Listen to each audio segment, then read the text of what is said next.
أعوذ بالله من الشيطان الرجيم. بسم الله الرحمن الرحيم. الصلاة والسلام على رسول الله صلى الله عليه وسلم. إن شاء الله راندن أكتروتا دوري في يرو أما مال فكاتن وجلال المنا ما ربي سبحانه وتعالى إسا دردرا بريتشي فول لسان هجيات قليل خو ركوتا كنكمني خا شبماتا كنكمني إسا فول لسالا إجي بريدا قري بريدا هفهين بريدو فنيان بريدو لا جزي دلوم لا جيرما دا لا المي ilmi namaa akkanatti jijjirama. Wanni akka gaafa dardaraa hin teessu. Wanni ati humna gaafa dardara qabdu gizee dulloomte hin teessu.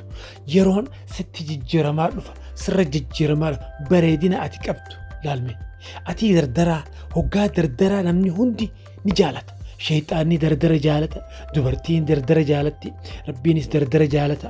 Gizee ati dardaraa amantii diina islaamaatiif dhaabbata. Gizee dardaraa shayxaanni waan hamtuus daleessa. Gizee dardaraa dubartiin si jaalatti. Gizee dardaraa namni wanni hundi nama kana jaalatti. Bareedummini dardara keessa jira.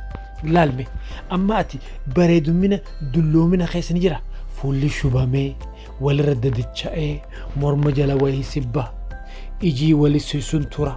Fuulli nagiyaa xaliilni akkanatti kaawiyaa fakkaatu kun wali shushubamee dadicha'ee nama biraa fakkaata.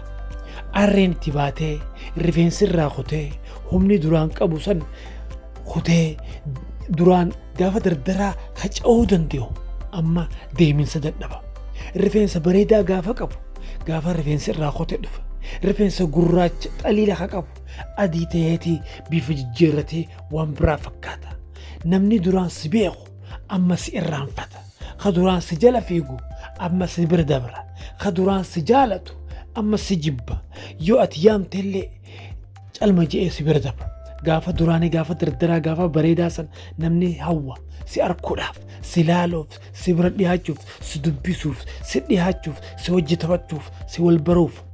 Gizee dulloomti abbaan fedhe sittiin dhiyaatu. Abbaan fedhe ati arrii qabu bitaa mirgaan fuulli kee rifeensi kee sirraa kutee eenyu si dubbisa, eenyu si dhiyaata. Yoo beektellee durta akka bareedaa ture nagee ture jettee tun bira dabarta. Jiruun tana balisa kiyya, jiruun tana baleetiti.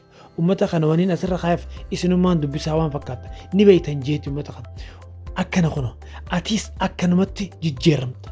Ati arra dubraa, ati arra dardaraa, ati arra bareedaa, ati arra humna qabu yeroo dhufa ka humni kee sirraa kutu, yeroo dhufa ka laaffattu, yeroo dhufa ka fuulli kee shushubamee waan biraa fakkaattu, nama bareedaa sanirraa dullacha fakkaattu, morma jala wayii sibbaa, rifeensi kee jijjiirameet, yoo ka rifeensa qabu nagiya, kaan rifeensi kun hunda irraa nyaadhamee kuta, fuulli bareedaa nagiya ilmoo manaa fakkaatu.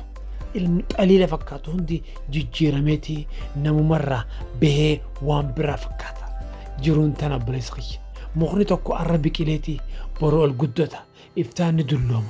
Akkasuma wanni addunyaa tana jirtu hundi dulloomteetii bifa jajjabaa sanirraa laaffatti. Humna jabaa sanirraa laaffatti. Lafee jabduu sanirraa laaffatti. Waan qabdu hundinuu ni jijjiirama. Jiruu ta'e keessatti ibaadaa godhi. Rabbii kee gabbari, rabbii dhiyaadhu, rabbii kee qabadhu, rabbii keetii humna addunyaa tana arra qabdu kana akhiratti kanna warra akhiratti milkaa'e. Viidiyoo tanarraa wayii barra jayeetiin viidiyoo tana nuuf fida inshallah. Sheer godhu akka hin daganne. Assalaamu alaykum wa rahmatullahi wa barakaatuh.